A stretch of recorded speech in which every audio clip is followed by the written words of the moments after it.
Assalamualaikum warahmatullahi wabarakatuh.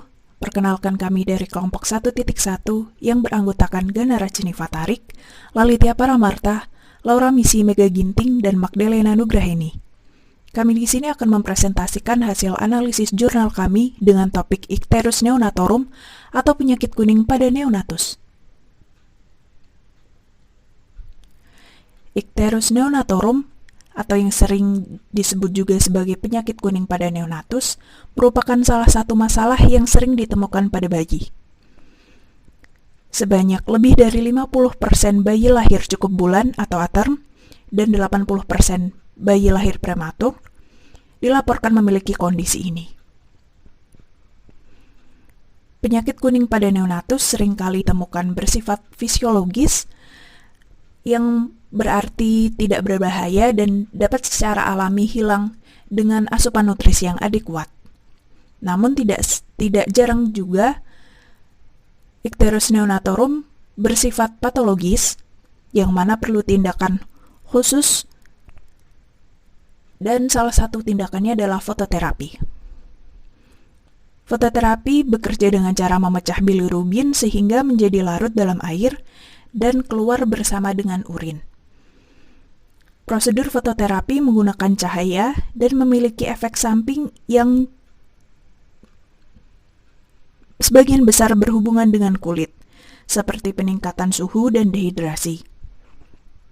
Hal tersebut menjadikan neonatus dengan fotosensitivitas dan jaringan kulit yang tidak adekuat, seperti pada kondisi neonatus yang terlahir dengan porfiria congenital, tidak dianjurkan untuk menerima prosedur ini.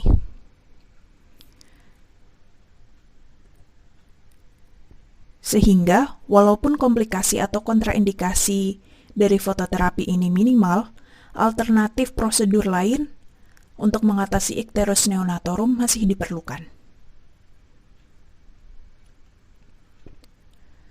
Dan ini adalah rumusan masalahnya. Apakah yang dimaksud dengan Icterus neonatorum? Bagaimanakah prosedur fototerapi?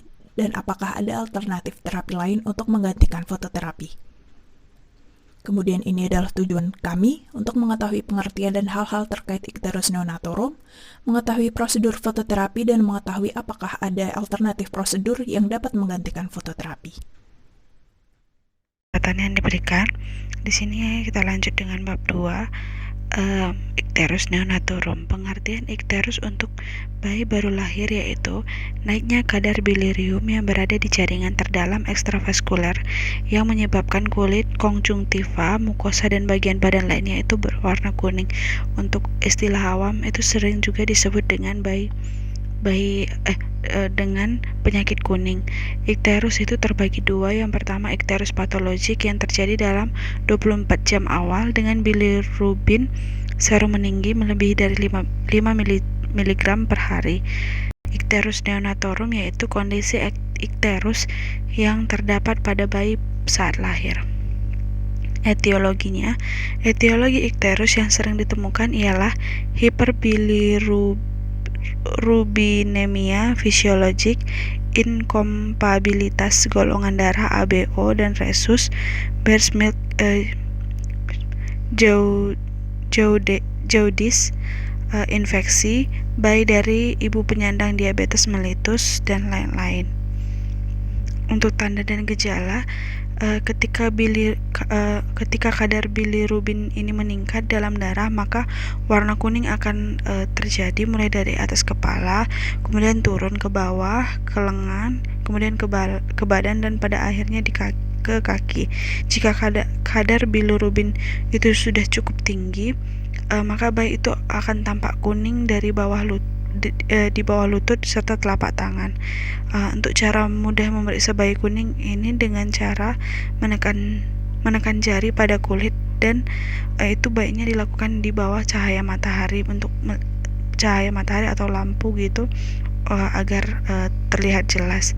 Dan pada biasanya itu pada anak yang lebih tua atau orang dewasa, untuk penyakit kuning akan kelihatan jika jumlah bilirubinnya itu di atas 2 mg, dan pada bayi baru lahir itu jika kadar bilirubinnya itu lebih dari 5 mg. Untuk faktor resikonya, menurut Fatmawati 2017, faktor resikonya itu yang pertama adalah faktor maternal, ras atau kelompok etnik tertentu. Faktor yang berperan pada munculnya ikterus pada bayi baru lahir, salah satunya itu adalah peningkatan sirkulasi enterohepatik. Pada bayi Asia, biasanya sirkulasi enterohepatik ini tadi lebih tinggi dan ikterusnya terjadi lebih lama gitu. Kemudian penggunaan infus oksitosin dalam larutan hipotonik. Kemudian masa gestasi. Kemudian masa prematur. Masa prematur ini terjadi pada bayi prematur, salah satunya adalah imaturitas hati. Konjugasi dan ekskresi bilirubin terganggu sehingga terjadi bilirubinemia. Kemudian aterm, pada bayi aterm beradaptasi dengan kehidupan di luar aterus yang salah satunya terletak pada hati. Jadi enzim pada hatinya itu belum terlalu aktif seperti itu. Kemudian jenis persalinan sesar ini lebih rentan karena menunda ibu untuk menyusui bayinya, yang kemudian dapat berdampak pada lambatnya pemecahan kadar bilirubin pada bayi. Kemudian faktor perinatalnya ini trauma lahir, kemudian yang kedua infeksi. Kemudian faktor neonatus, yang pertama ini tadi prematur, belum matangnya fungsi hati. Kemudian faktor genetik, polisitema, rendahnya asupan ASI. Rendahnya asupan ASI ini karena kekurangan asupan makanan khususnya ASI, sehingga bilirubin ini tidak direk yang sudah sampai ke usus tidak terikat oleh makanan dan tidak dikeluarkan melalui anus bersama makanan gitu. Kemudian hipoalbuminemia. Kemudian yang terakhir adalah berat badan lahir. Untuk patofisiologinya, biasanya sel-sel darah merah yang telah menua dan rusak akan pecah menjadi bilirubin yang oleh hati akan dimetabolisme dan dibuang melalui feses. Nah, di dalam usus juga terdapat banyak bakteri yang mampu mengubah bilirubin sehingga mudah dikeluarkan oleh feses. Nah, ini terjadi pada orang dewasa, orang normal pada dewasa. Nah, pada bayi baru lahir, jumlah bakteri pemetabolisme bilirubin ini masih belum mencukupi sehingga ditemukan bilirubin yang masih beredar di dalam tubuh ya, dan tidak dibuang bersama feses. Di dalam usus bayi terdapat enzim glucornil transferase yang mampu mengubah bilirubin dan menyerap kembali bilirubin ke dalam darah, sehingga semakin memperparah akumulasi bilirubin yang berada di dalamnya.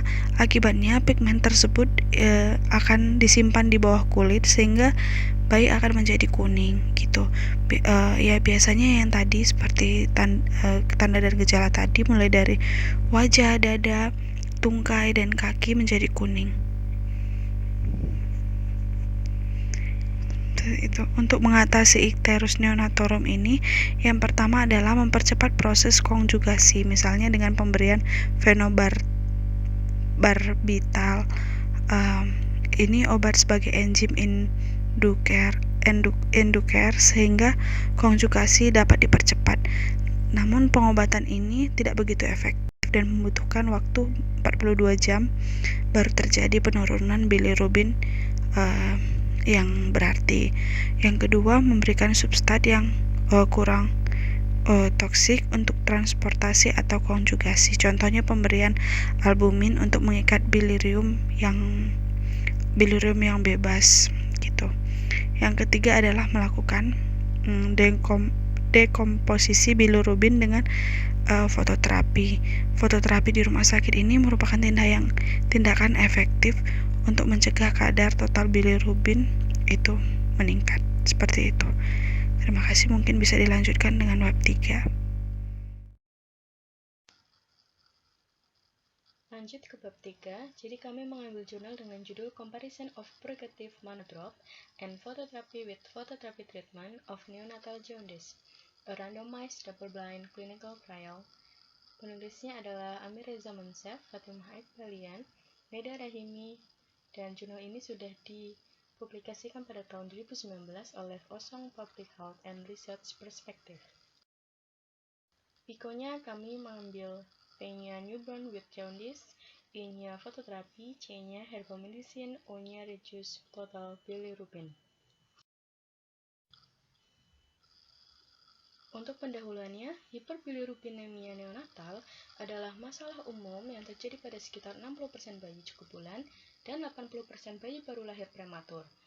Dan pada kasus yang parah dapat menyebabkan kernicterus.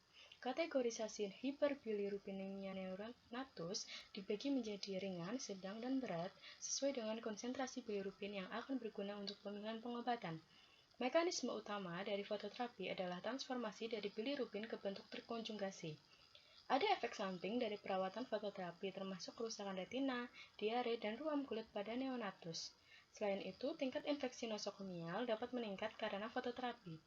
Penggunaan metode terapi alternatif yang ditawarkan oleh obat tradisional seperti obat herbal mungkin bermanfaat dalam pemulihan bayi dari hiperbilirubinemia. Larutan bilinester adalah pencahar ekstramana dari ramuan herbal isocolor cotonester. Setiap mili obat herbal ini mengandung 300 mg mannitol. Larutan ini diberikan secara oral dan diserap dari saluran pencernaan yang mengarah ke osmotik diare, membantu ekskresi isomer bilirubin yang berbeda. Diare ini menyebabkan penurunan kadar bilirubin dalam serum. Tidak ada efek samping yang serius dari bilinester. Di penelitian ini, efek dari pemberian bilinester dan fototerapi dibandingkan dengan pemberian fototerapi saja untuk menentukan apakah durasi fototerapi dan masa tinggal di rumah sakit dapat dikurangi untuk pada bayi baru lahir dengan penyakit kuning. Untuk material dan metode, intervensi penelitian dilakukan dengan randomized clinical trial. Ada 150 neonatus cukup bulan, 37 hingga 40 minggu, yang telah menunjukkan penyakit kuning setelah 36 jam sampai usia 14 hari. Beratnya 2.500 gram sampai 4.000 gram, dan kandidat untuk fototerapi terdaftar dalam uji coba ini. Pasien yang memenuhi kriteria inklusi secara acak menggunakan nomor berurutan, amplop tertutup buram. Dalam sistem ini, amplop berisi pemberian perawatan dibuka oleh tenaga kesehatan pada saat pendaftaran peserta. Kriteria eksklusi berlaku ketika ada kebutuhan untuk melakukan transfusi pertukaran atau intensif fototerapi, atau jika neonatus prematur lebih bulan punya kelainan bawaan atau komorbiditas seperti sepsis dan infeksi. Beratnya kurang dari 2.500 gram atau lebih dari 4.000 gram, menunjukkan penyakit kuning setelah 2 minggu, rendah refleks neonatal atau ketidakcocokan ABO atau resus, memiliki hiperbilirubinemia langsung atau diberi makan susu formula. Dalam penelitian ini, neonatus yang dilahirkan dibantu melalui vakum atau fase persalinan per vaginam tidak dikecualikan, dan nomor bayi yang lahir dibantu dibandingkan antara kelompok. Neonatus secara acak dibagi menjadi kelompok intervensi dan kelompok kontrol. Kelompok kontrol hanya menerima fototerapi, dan kelompok intervensi menjalani perawatan dengan fototerapi dan larutan bilinester dengan dosis 5 tetes per kilogram berat badan 3 kali sehari. Tingkat serum bilirubin diukur pada saat masuk sebagai dasar pengukuran dan setiap 24 jam di seluruh kelompok menggunakan kit spesifik bilirubin. Lalu data ini dibandingkan antara kelompok. Fototerapi dilanjutkan sampai tingkat bilirubin dalam serum adalah 10 mg per desiliter. Dan jika neonatus umumnya sehat, mereka dapat keluar dari rumah sakit. Lama tinggal di rumah sakit ditentukan dan dibandingkan sebagai nilai rata-rata antar kelompok. Molekul bilirubin menyerap cahaya tampak mulai dari rentang 400 nanometer hingga 500 nanometer dengan puncaknya sekitar 460 nanometer. Karena itu, lampu fototerapi dengan cahaya tampak memiliki rentang mulai dari 400 nanometer dan 460 nanometer, digunakan untuk semua neonatus lintas kelompok. Untuk hasilnya, kelompok kontrol dan intervensi pada awalnya sama untuk semua variabel kecuali berat lahir dan konsentrasi bilirubin langsung dalam serum. Tetapi, perbedaan ini tidak signifikan secara statistik. Seperti yang ditunjukkan pada gambar 1, lebih dari 90% dari pasien dalam kelompok intervensi dan kurang dari 80% pada kelompok kontrol dipulangkan dalam 3 hari pertama penerimaan. Rata-rata lama waktu rawat inap adalah 2,95 plus minus 1,01 hari dan 2,57 plus minus 0,68 hari pada masing-masing kelompok kontrol dan intervensi. Tetapi tidak ada perbedaan yang signifikan secara statistik antar kelompok. Konsentrasi serum untuk kadar bilirubin total dan langsung ditunjukkan sebagai nilai rata-rata dalam gambar 2 dan 3. Konsentrasi bilirubin total yang berkurang pada setiap kelompok ditunjukkan pada tabel 2 sebagai nilai rata-rata. Pengurangan konsentrasi bilirubin total dari pengukuran dasar secara statistik signifikan berbeda antar kelompok dalam 48 jam dan 72 jam, tetapi tidak dalam 24 jam dan 96 jam. Pengurangan konsentrasi bilirubin langsung dari pengukuran dasar secara statistik berbeda nyata antar kelompok dalam 72 jam dan 96 jam, tetapi tidak dalam 24 jam dan 48 jam. Pasien dengan konsentrasi bilirubin awal yang lebih tinggi memiliki tingkat pengurangan yang lebih tinggi karena pengobatan, dan ini adalah korelasi langsung yang signifikan secara statistik. Namun, secara statistik, usia tidak secara bermakna dikaitkan dengan penurunan konsentrasi bilirubin, tetapi berat lahir di kedua kelompok secara statistik berkorelasi terbalik secara signifikan dengan mengurangi konsentrasi bilirubin. Untuk diskusinya, penyakit kuning adalah kondisi klinis yang umum di antara bayi baru lahir, dan itu bisa berbahaya bahkan di antara neonatus cukup sehat. Fototerapi adalah pengobatan pilihan untuk penyakit kuning, dan itu diberikan pada kelompok intervensi dan kelompok kontrol dalam penelitian ini, untuk menentukan peran perawatan Billinester sebagai intervensi dalam pengurangan konsentrasi bilirubin dalam darah. Kedua kelompok memiliki hal yang sama dalam usia, dan usia timbulnya penyakit kuning. Hanya berat lahir yang lebih tinggi pada kelompok intervensi dibandingkan dengan kelompok kontrol, tetapi perbedaan ini tidak secara signifikan secara statistik. Lebih dari 90% pasien dalam kelompok intervensi dan kurang dari 80% pada kelompok kontrol dipulangkan selama 3 hari pertama penerimaan.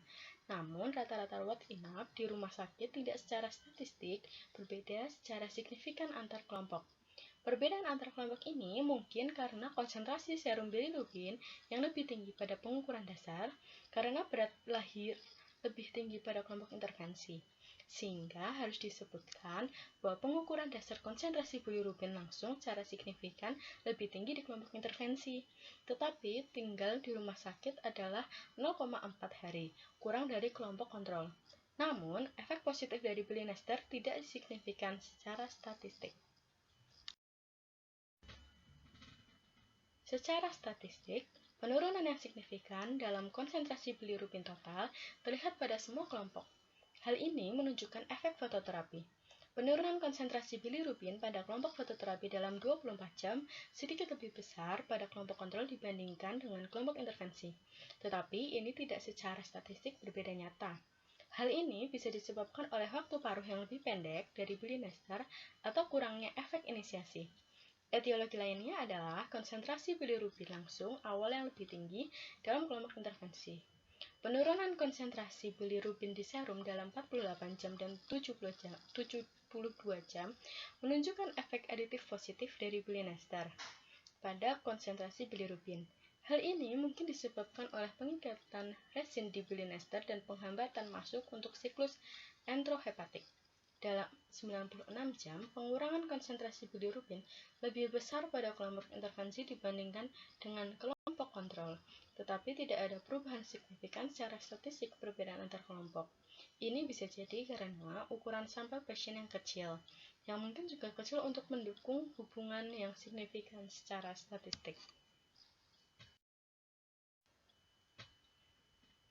Kesimpulannya, dalam penelitian ini, pengobatan neonatus yang mengalami penyakit kuning dengan pencahar mana atau bilinester menghasilkan pengurangan bilirubin yang lebih besar konsentrasi dalam darah dan memiliki efek tambahan ketika dikombinasikan dengan perawatan fototerapi. Pada kelompok pemberian bilinester dan fototerapi, jumlah neonatus yang meninggalkan rumah sakit dalam 2 hari lebih tinggi daripada perawatan fototerapi saja. Meskipun rata-rata lama tinggal tidak berbeda secara signifikan antar kelompok. Penelitian lebih lanjut dengan ukuran sampel yang lebih besar, ibu yang menerima bilinester, dan penilaian efek profilaksis dan terapeutik diperlukan. Kelemahan dan kelebihan penelitian ini, kelemahan dan atau keterbatasan. Yang pertama, peneliti melakukan penelitian dengan ukuran sampel yang kecil, sehingga memungkinkan juga kecil untuk mendukung hubungan yang signifikan secara statistik. Untuk kelebihannya, yang pertama, penulis mengangkat masalah yang biasa dialami oleh bayi baru lahir. Yang kedua, penulis sudah meriset penelitian sebelumnya dan melakukan perubahan dalam metode yang digunakan, sehingga meningkatkan hasil yang lebih baik dari penelitian sebelumnya. Yang ketiga, penulis menjelaskan diskusi yang diangkat dengan bahasa yang mudah dipahami pembaca dan mendetail. Yang keempat, penulis menyarankan penelitian lanjutan yang dapat dilakukan. Itu saja dari bab 3, selanjutnya ke bab 4. Kemudian selanjutnya yaitu bab 4, implikasi keperawatan. Beberapa hal yang mungkin dapat dipertimbangkan untuk diterapkan atau sebagai implikasi keperawatan antara lain: 1. Perawat dapat mempertimbangkan purgative mana drop atau bilinester drop dalam kasus ini sebagai terapi komplementer untuk neonatus dengan penyakit kuning atau yang biasa disebut dengan jaundice atau Icterus neonatorum. Kemudian, kedua, perawat dapat berkolaborasi dengan dokter dalam mengelola purgative mana drop yang sesuai protokol, termasuk menghitung dosis yang tepat yang diberikan kepada pasien. Ketiga, perawat hendaknya kritis dalam melakukan perawatan pada neonatus, terutama dalam pemeriksaan bilirubin. 4. Perawat melakukan prosedur fototerapi pada neonatus sesuai standar atau SOP yang berlaku dan melakukan pemantauan ketat terhadap neonatus yang mendapat fototerapi, terutama efek terapeutik maupun efek samping dari fototerapi tersebut pada neonatus. Kelima, perawat memperhatikan teknik aseptik saat melakukan perawatan neonatus, terutama neonatus dengan fototerapi untuk mencegah infeksi nosokomial yang mungkin terjadi.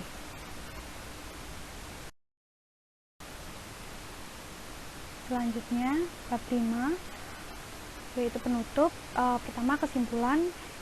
Icterus neonatorum sering disebut juga penyakit kuning pada bayi, yang mana diderita lebih dari 50% bayi aterem dan 80% bayi yang lahir prematur.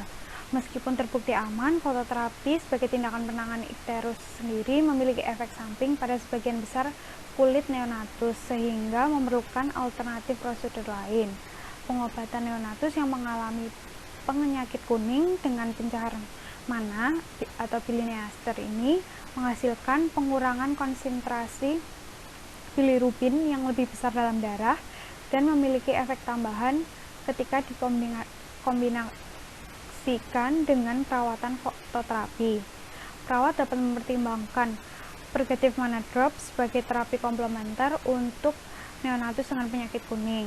Masyarakat dan tenaga kesehatan dapat saling mendukung dalam perawatan neonatus sakit. Pemberian saran: 1. Bagi tenaga kesehatan bisa memperhatikan kebutuhan perawatan neonatus, terutama neonatus dengan penyakit kuning. 2. Melakukan kolaborasi dalam perawatan neonatus dengan penyakit kuning. 3. Meningkatkan dan memperbarui pengetahuan dan keterampilan klinis dengan menggali literatur atau evidence-based yang terpercaya maupun mengikuti pelatihan. Yang kedua, bagi peneliti dapat melakukan penelitian mutakhir terutama mengenai intervensi pada neonatus dengan penyakit kuning di Indonesia, lalu menerbitkan hasil penelitian dengan penjelasan yang rinci sehingga dapat membagikan pengetahuan ataupun pertimbangan implikasi. Bagi masyarakat masyarakat pertama memperhatikan neonatus dan mencari pelayanan kesehatan segera jika ada tanda yang tidak normal atau tanda gawat daruratan pada neonatus, terutama tanda penyakit kuning. Kemudian tidak melakukan perawatan atau pertolongan pertama pada neonatus sakit dengan sesuatu atau cara yang belum diketahui pasti kebenarannya atau tidak ada evidence base-nya. Kemudian menggali pengetahuan untuk meningkatkan status kesehatan neonatus dan keluarga dengan membaca yang terpercaya ataupun dengan mengikuti seminar.